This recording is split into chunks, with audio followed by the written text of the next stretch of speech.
Have you thought about having the talk with your parents? I know you're probably thinking, hey Kelly, I've tried to talk to my parents and they don't want to have anything to do with it. That's a common reaction. So today we're just going to talk about some ways to make that happen for everyone's benefit. The number one mistake that I see people making is waiting too long to raise their hand or have the conversation. In my 20 plus years of experience in senior care, this is the common thread that runs through all of it. It's so much more difficult to wait until your back's against the wall and you're powerless in your decision making. It's knee-jerk reaction. It's what do we need to get done right now? One of my dear friends, I've been harping on her for 2 years, make some headway with her mom, and she keeps saying, yeah, but she's resistant and she really doesn't want to move closer to us. And last week she had a brain bleed and now she's in acute care. Now the decisions are overwhelming, and she said to me yesterday morning, I had no idea how much was involved in this. Having the talk during a holiday is not an ideal time. People often think, well, at Thanksgiving, it'll be great because everyone will be there and we'll all be able to sit down and have a little chit chat about plans for mom and dad. It's not a great time. Pick a time that's not as emotional, where you've had the time to think ahead and speak to your siblings in advance. Don't spring this on somebody at the dinner table.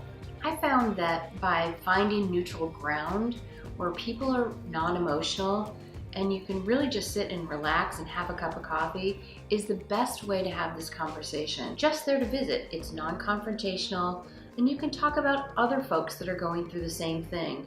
Mom, didn't Jim and Susan have a long-term care policy that kicked in when Jim was sick? When he had that heart attack? Oh yeah, you're right. Do you and Dad have something like that? This is a time where you can start to gather information as well.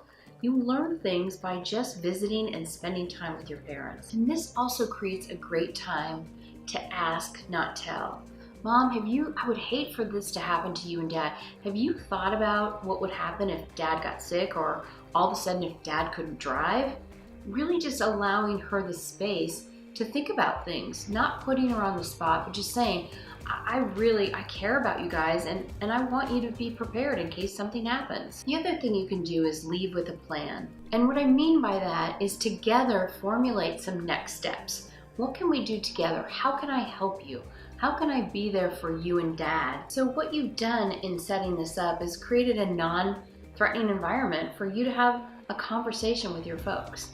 They don't feel backed against the wall. They don't feel like you're coming in and taking over everything. I think that's, folks are having a lot of loss at this time and their lives are changing. And if their kids come in and just try to bulldoze over them, they back up against the wall and go, oh, this doesn't feel good. I'm not gonna do this. And lastly, try to wrap this up with something that's enjoyable for everyone, where you can have a few laughs. Maybe it's just getting together with the grandkids. Kids are always so fun. They just bring levity and life to the room.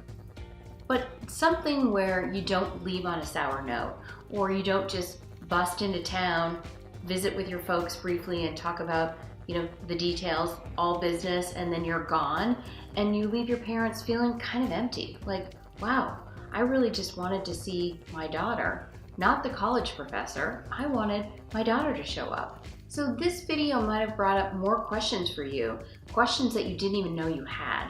Our next post is on 5 home safety tips, so check it out.